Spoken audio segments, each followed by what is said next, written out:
order, and we'll start with the opening prayer and the Pledge of Allegiance. In lieu of the prayer tonight, we'll do a moment of silence for the 17th anniversary of 911.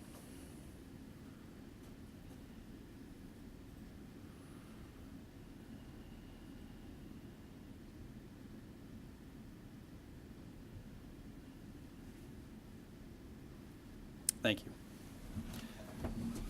I pledge allegiance to the flag of the United States of America and to the republic for which it stands, one nation, under God, indivisible, with liberty and justice for all. Tammi, when you're ready for the roll. Mayor Nevin. Here. Councilwoman Duff. Here. Councilman Renahan. Here. Councilman Roark. Here. Councilman Thomas. Here. Councilman Unglesby. Here.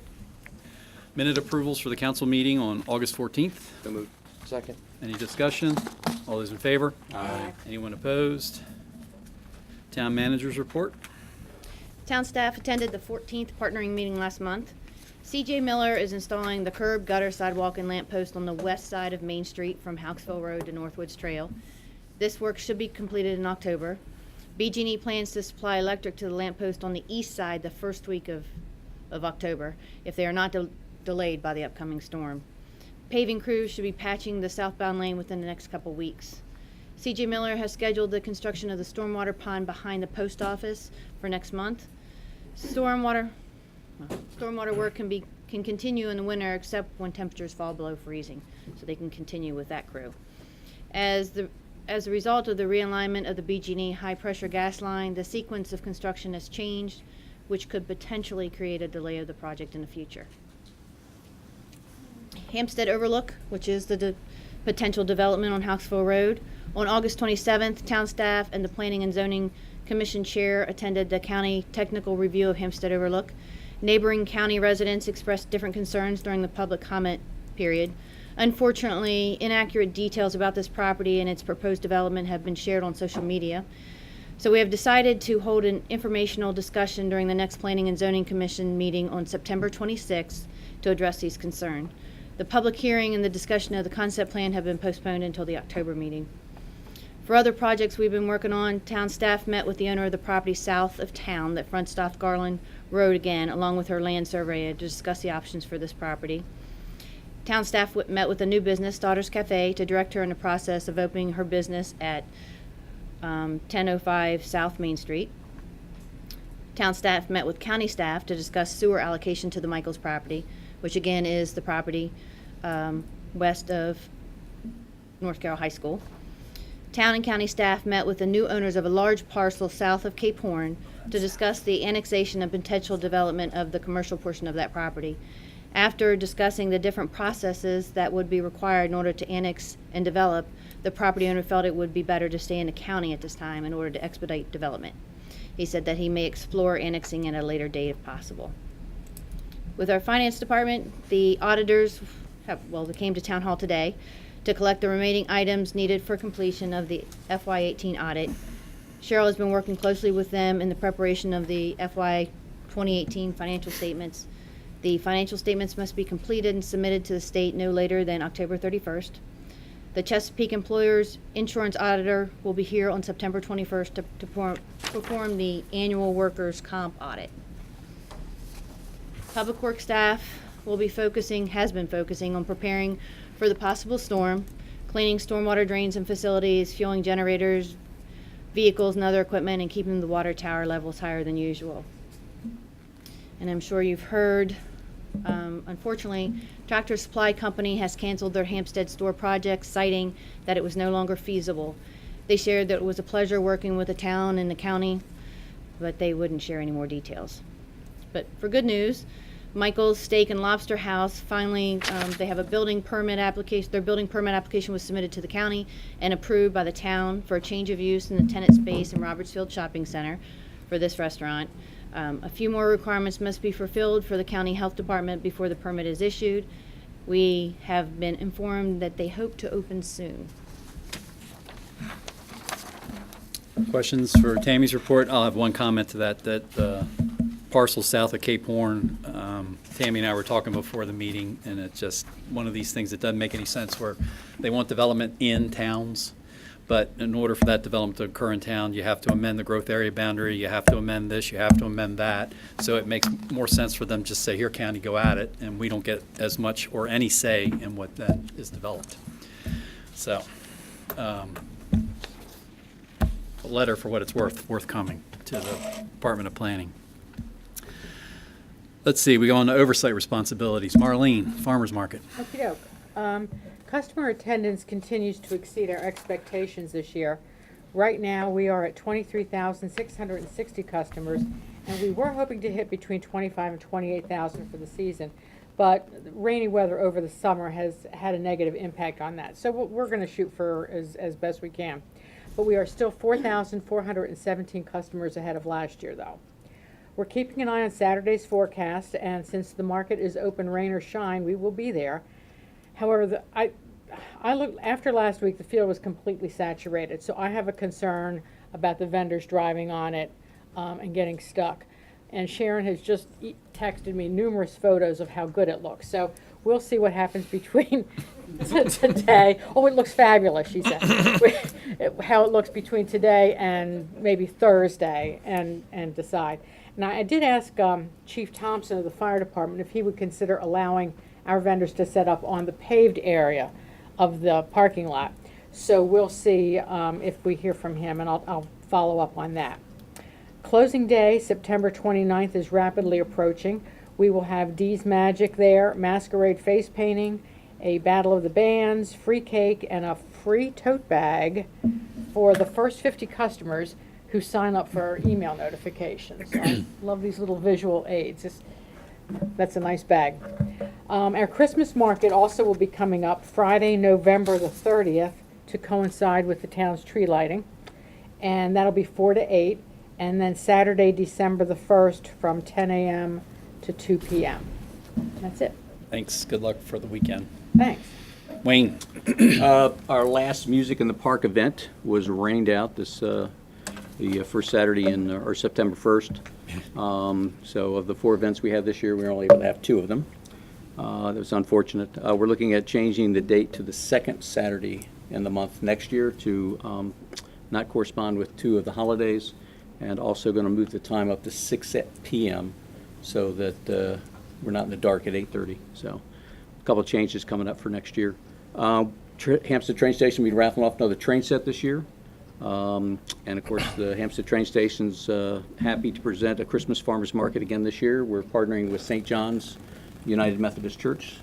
Have there again this year. Went real well last year. I think we're going to expand the number of vendors we have, and looking possibly to put a train layout on the cafeteria area of the church. So that should be a lot of fun. Tree Commission.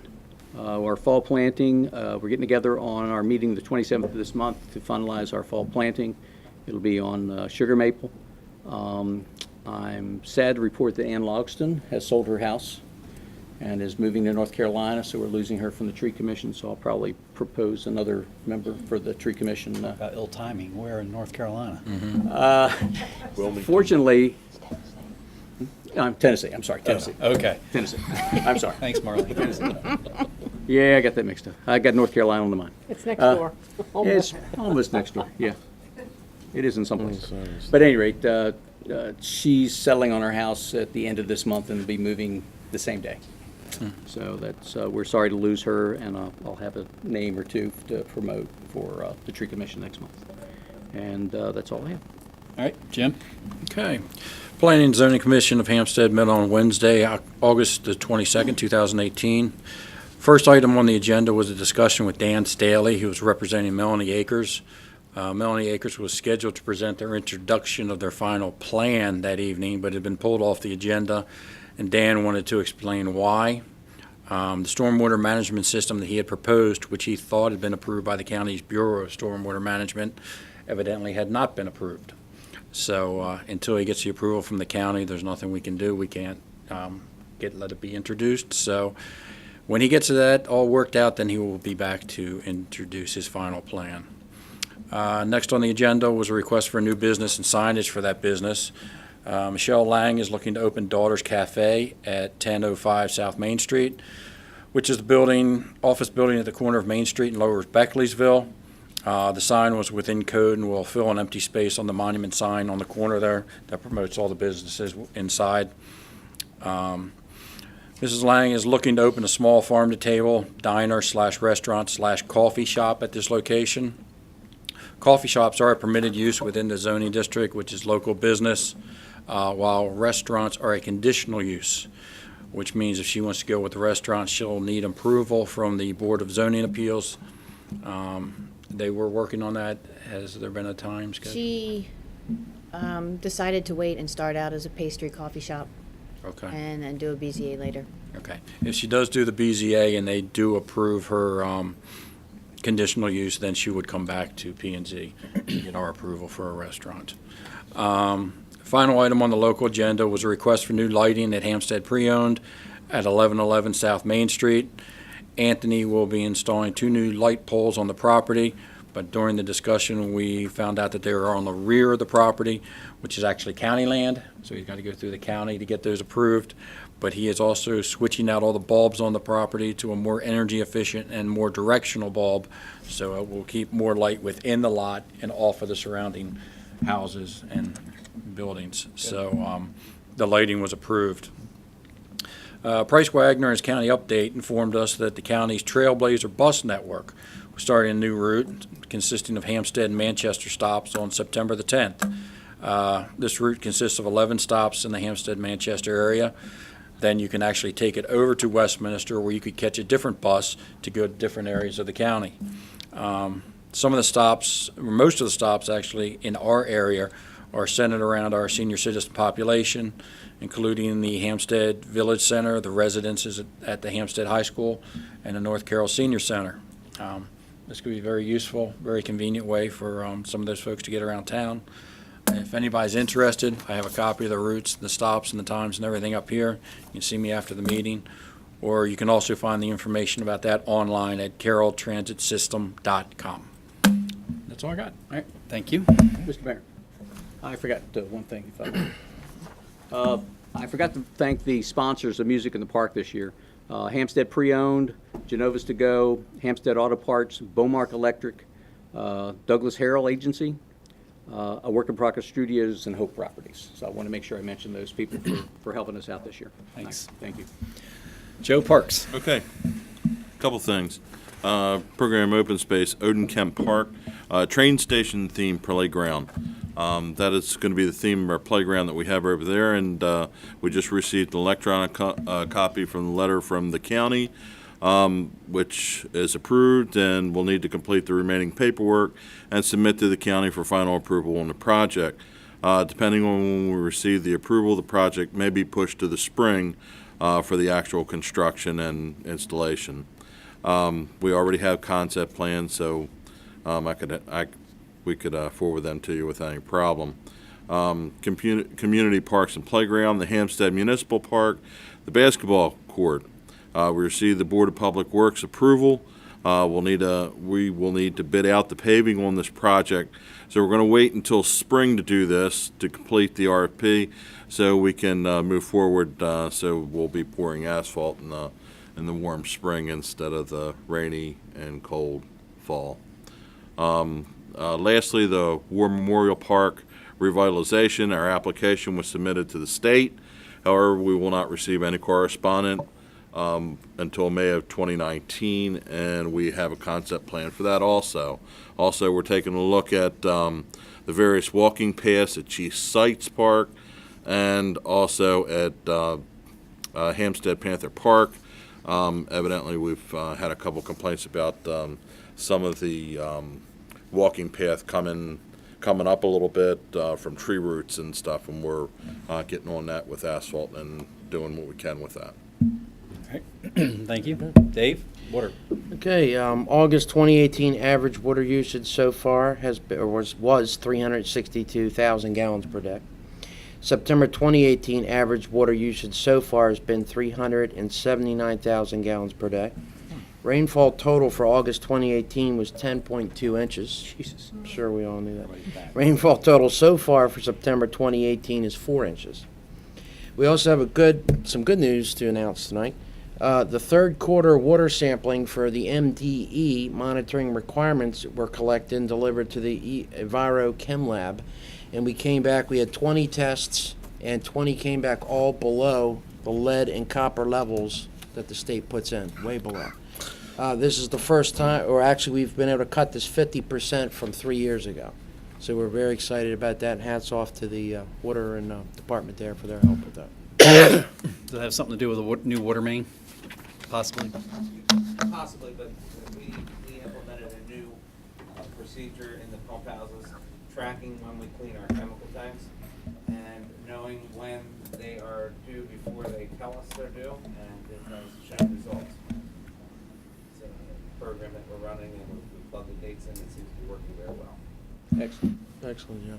So, and you hear 360-some thousand gallons a day. That's about 65% of our allotted capacity. So we're well positioned on the water system front.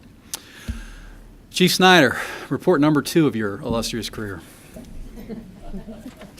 During the reporting period, with reference to our traffic safety efforts, we issued 100 citations and warnings. We investigated 10 crashes, 2 on the bypass of the 482 circle. Our community involvement, we conducted 371 patrol checks that submitted at businesses and schools. With reference to reported crime to us, we received a report of 1 robbery, 1 burglary, 6 thefts, 2 assaults, and 2 DUIs. Specifically with reference to the robbery and assaults. The robberies is an incident between 2 parties. They both know one another. It's an argument over property. And with reference to the assaults, there's good indications that neither one of those actually took place. We're still following up. Arrests, we had 3 arrests during the purported period, 2 for DUI, 1 for theft. We had an opportunity from our community policing efforts to continue to visit business and schools, and specifically we're at all 3 of our schools for opening day or the first day of classes.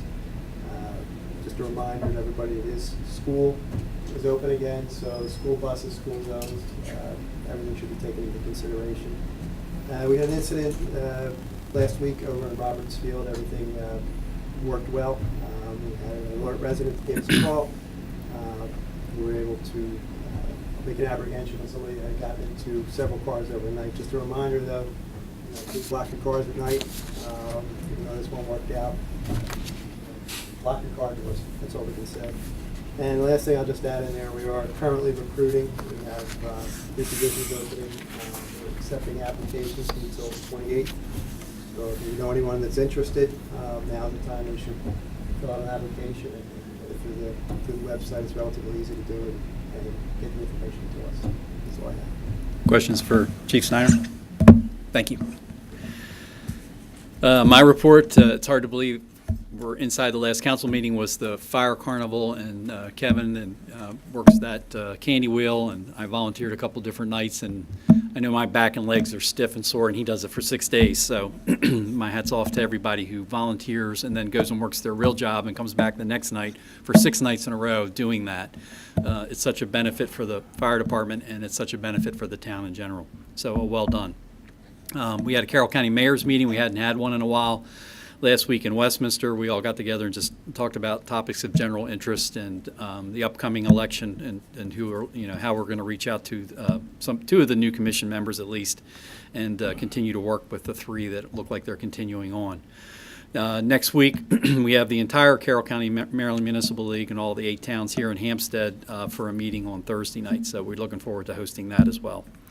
I don't have any business. Is there any unfinished business? Yes, sir.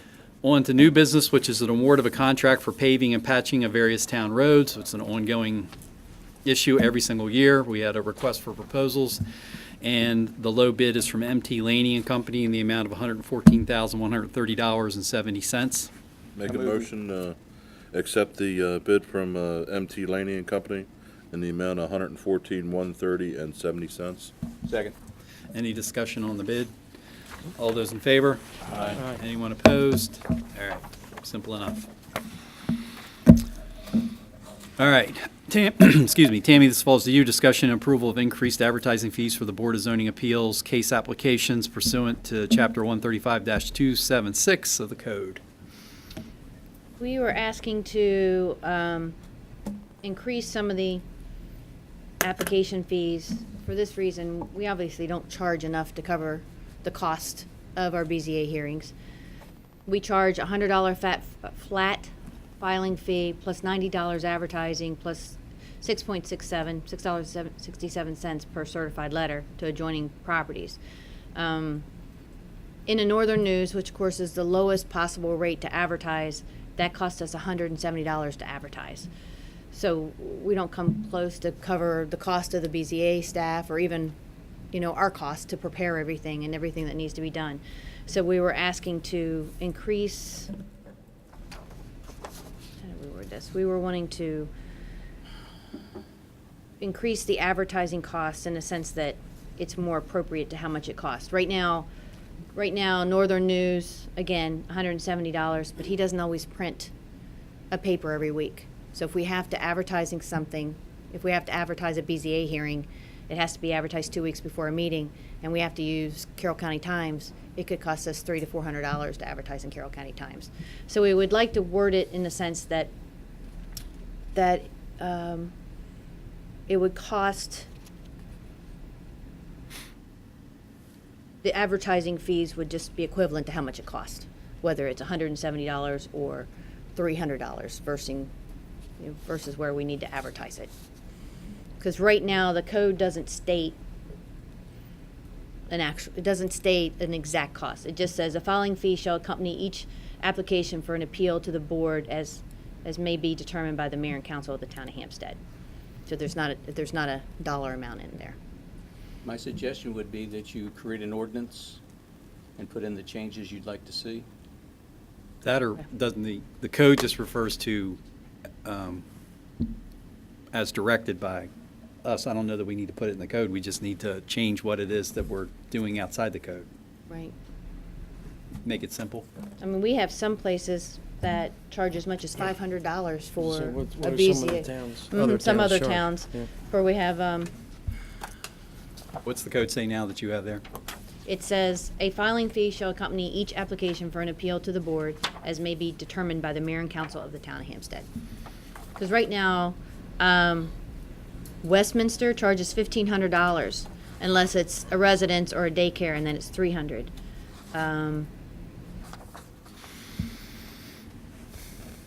So why don't you come back with a number for administratively for the town to pass and approve. This doesn't have to be written in the code, but just here's our policy, here's the numbers we're going to charge. A for business, B for residents. Okay. Because right now, we were just looking at advertising costs. So you want us to look at all the Well, costs? no, I think it's just, we cover our advertising costs, whatever they are, I would say. So we could actually approve that we're gonna charge equivalent to how much the advertising cost actually is, because right now, we just charge $90 for advertising cost. Does that work? Do you understand what I'm saying? You could word it that the applicant will be responsible to reimburse the town for all advertising fees? Correct. Let me word it that way. That would cover the advertising fees. Good job. And Wayne? I think it might be appropriate to go ahead and put that into the code. Because right now, there's nothing here that refers to, it just says what the mayor and council, but if you're going to file with BZA, you don't know where to look for what the costs are. Yeah, well, I mean, people have no problem. They talk to Lorena and they know what it is. I don't know that we need to put it in there. What Jim has keeps it simple. okay. Is that a motion?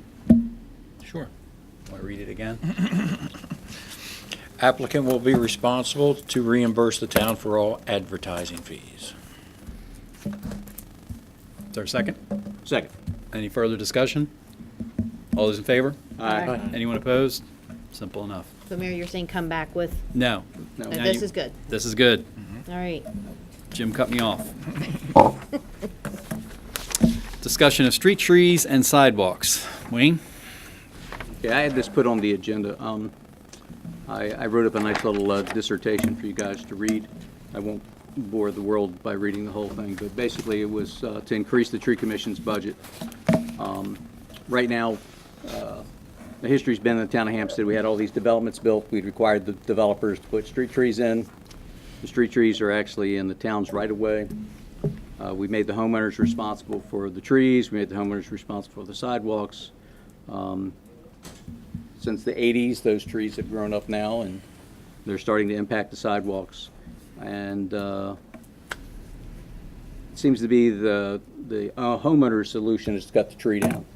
And that's not what I think we wanted. That's not why we planted trees, to have them cut down.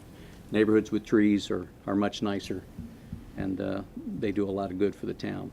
So my proposal was to add more money in there, and the plan was to have the tree commission come up with an inventory system to inventory all the street trees and the sidewalks around them.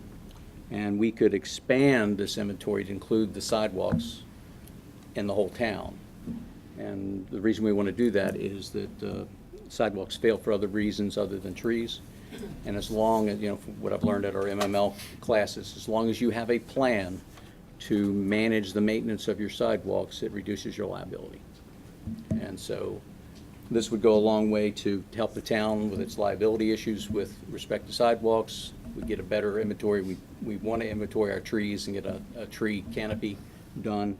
And we also want to make sure that we keep track of how well the trees are doing that are around town, so we can take care of ones that are diseased before we have an issue with them falling down.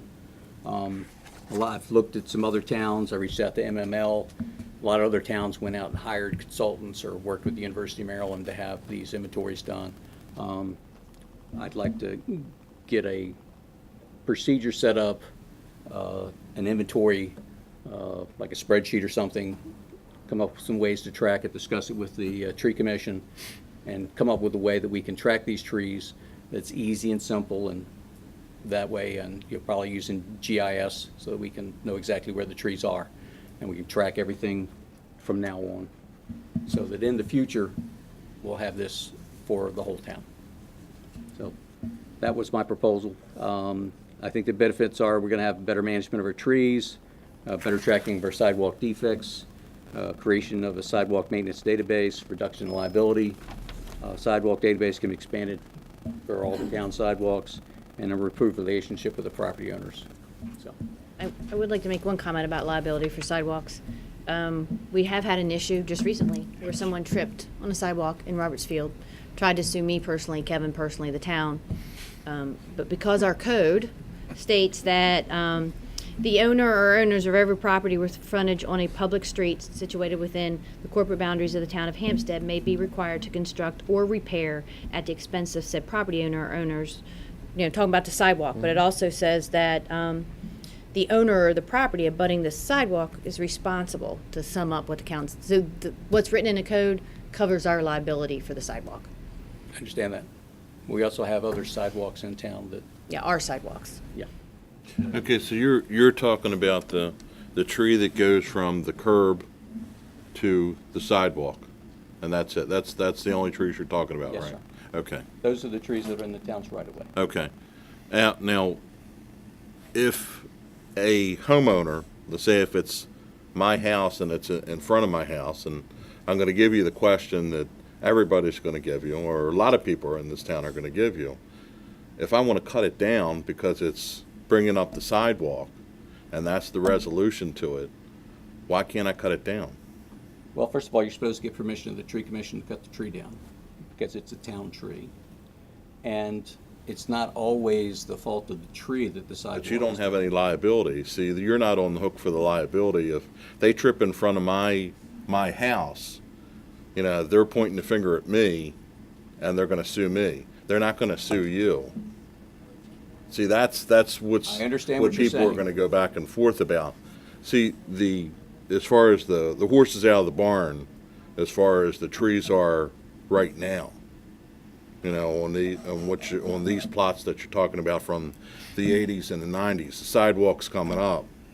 If somebody trips over and the liability's right there, the tree commission really can't do anything about that right there. So in the past, what the tree commission has done is given the property owner permission to take the tree down with the promise that they'll replace it with another tree.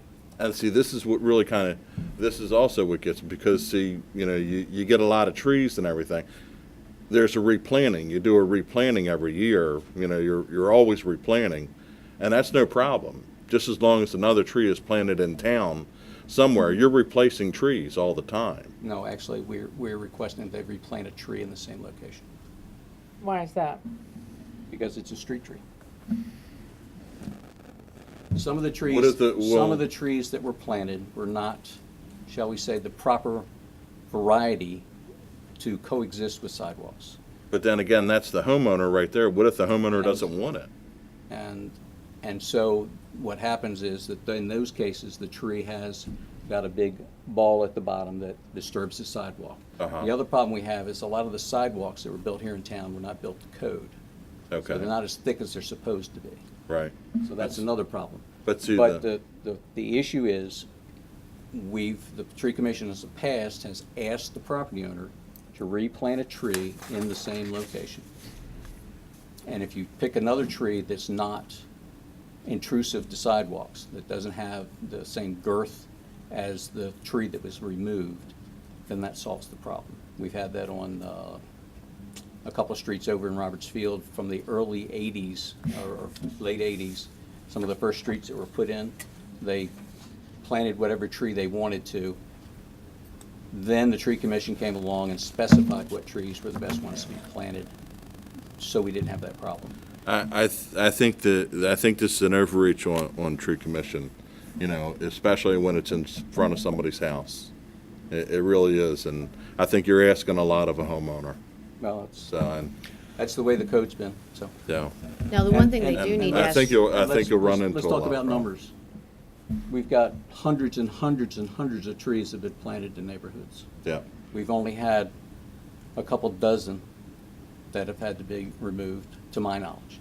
Okay, well, let's talk about the numbers that are coming out, and you just saw the code right now, and that it's written, the town is absolved of any kind of legal, you know, of any kind of legal ramifications, but that homeowner isn't.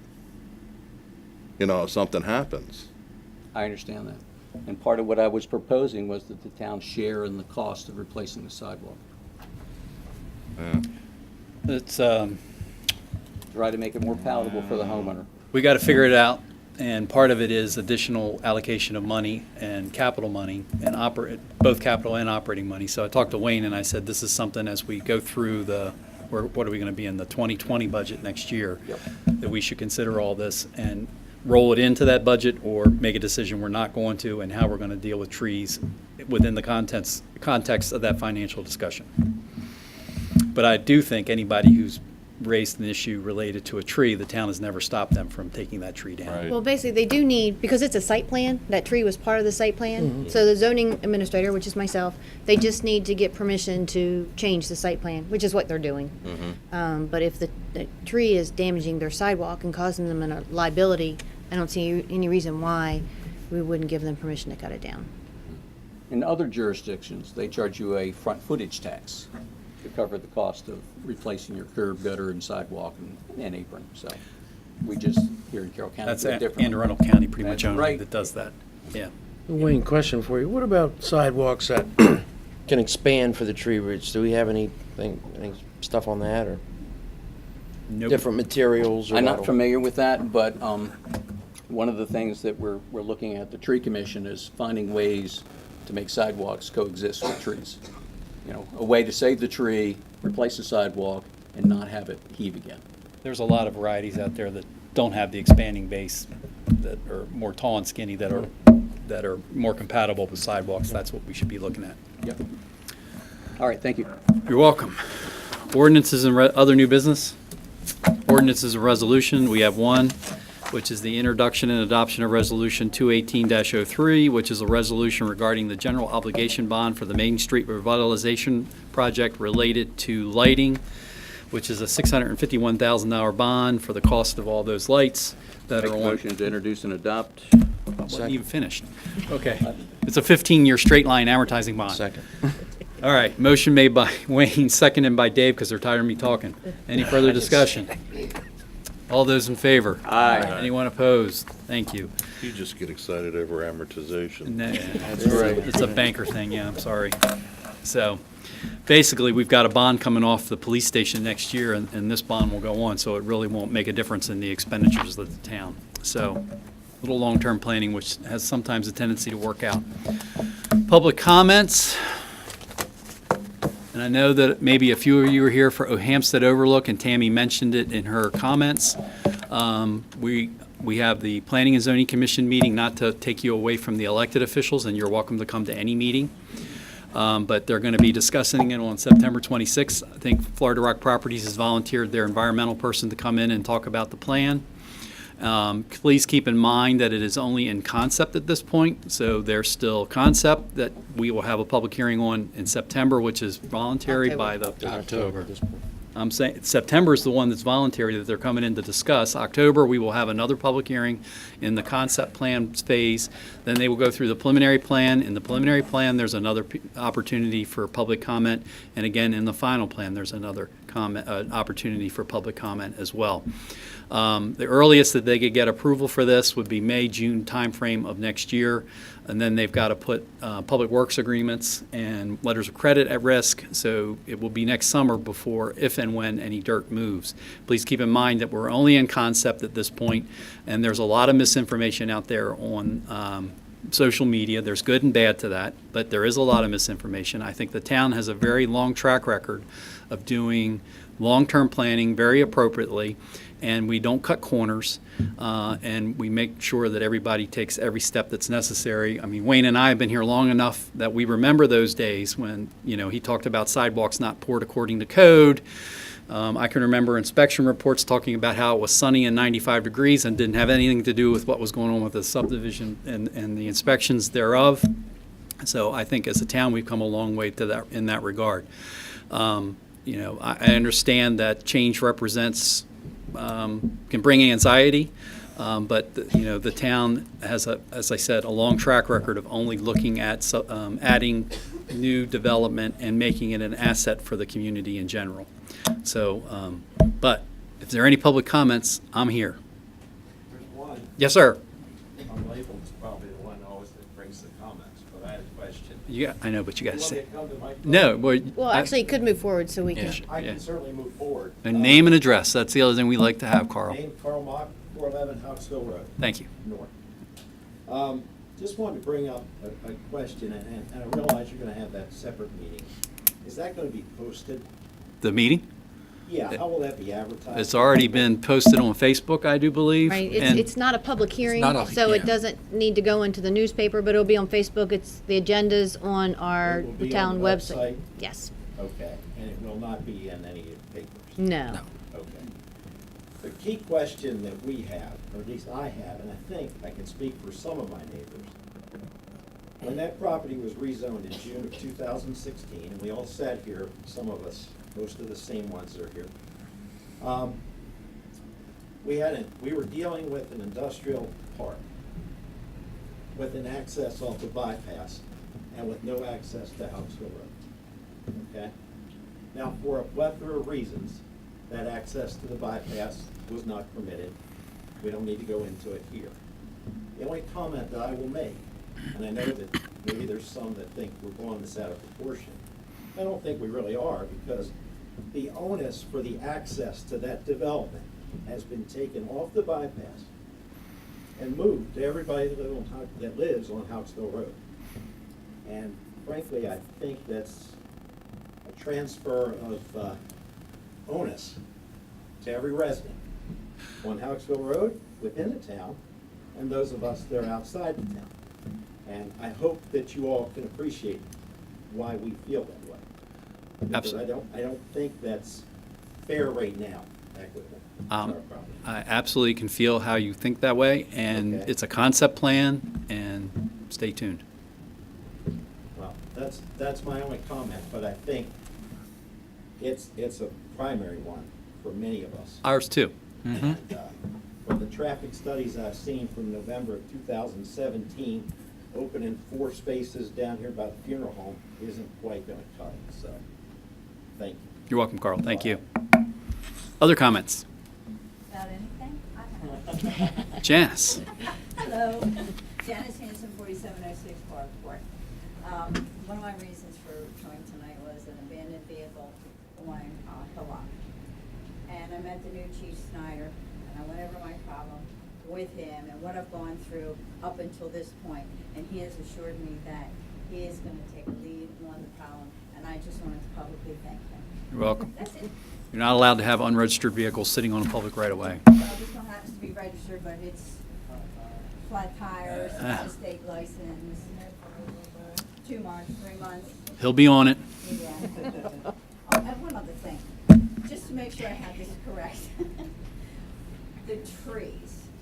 Okay, now if our homeowner in Robertsfield wants to cut down their tree and replace their sidewalk, basically, is that where we are at this point?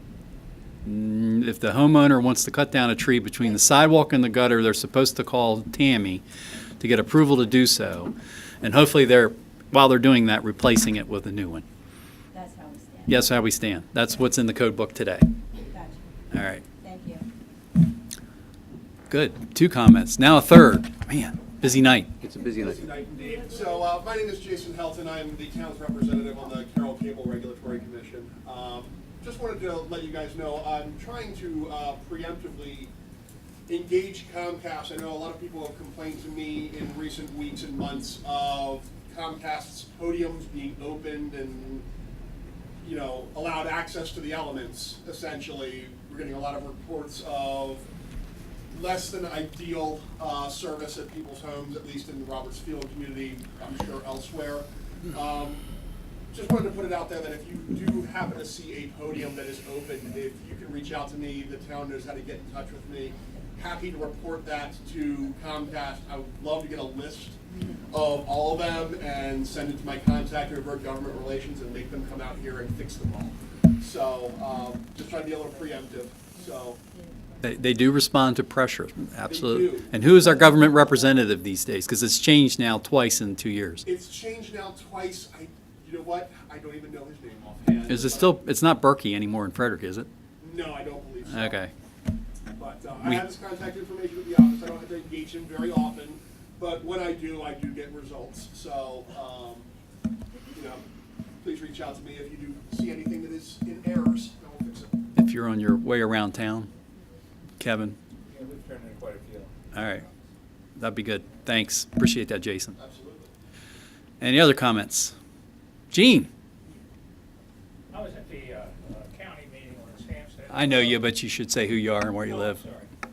Gene Lance, 3815 St. Paul Road. One thing wasn't covered because it involves Baltimore County. St. Paul Road will be the only other route south other than Hampstead Road, I would think. And it's going to be a tremendous amount of more traffic. If, 250 houses, we're looking at like 500 more cars, and that doesn't count Castle Farms isn't finished yet, and there's some individual homes being built on Houksville Road. So we're looking at a lot of additional traffic in that area. It's going by my house, but it goes into Baltimore County. For those of you that don't know, St. Paul Road becomes Bortner, and comes out on 30, and then Lee's Mill cuts across. Those are the only 2 exits. Those are very dangerous exits. I know 3 people that were killed on one of them. I've been there 30-some years. But nobody can give me an answer at the county meeting. Does anybody get with Baltimore County, or do they care that we're going to throw all this traffic on them? And maybe they want to put a red light up or something. They have a signal at Bortner, but it's just a blinking signal. Right. Mm-hmm. Now, we're going to throw, and I'm going to get a lot of extra traffic too. I've already had a couple of cars demolished and through trees knocked down and whatnot since I've been there. And I can only expect additional traffic, how much more is going to happen. But anyway, just want people to be aware that those are the only 2 exits south other than Main Street. 30. Yeah. And there are going to be a tremendous amount of traffic. You're talking, probably 500 more cars, 2 cars to family. And a lot of them are going to be going down St. Paul Road. And getting back out with the 30, there are 2 very dangerous exits. So those things have to be, put into the system. Well, it is. The traffic study has to go through State Highway. And Route 30, it has to go through State Highway. Oh, And they does? make comments, and Route 30 is a state road. Oh, For now. Okay, that answers. Not that part. Well, That that part always section, be a Baltimore state road. County. Yeah. The one near Well, we Boardwalk. don't- They do that. They give it a level of service rating from A to F. Right. All right. So there is a little bit of interjurisdictional cooperation there with State Highway. They're overseeing it all. Okay. All right. To Thanks, Gene. To Gene's point, the traffic study from November 2017 did not study that intersection at St. Paul and 30. I just want everybody to know that. That was the first State Highway Administration study, so it was omitted. Just for the All right, well, we're just starting the planning process, so we'll see where they take us, because they're one of the people who have to sign off. Any other comments? 4 for 4, going for 5. Seeing no comment, I'm around if you want to come up and talk about it afterward, as everybody is. Any motion to adjourn, please? So moved. Second. All those in favor? Aye. Anyone opposed? Thank you all.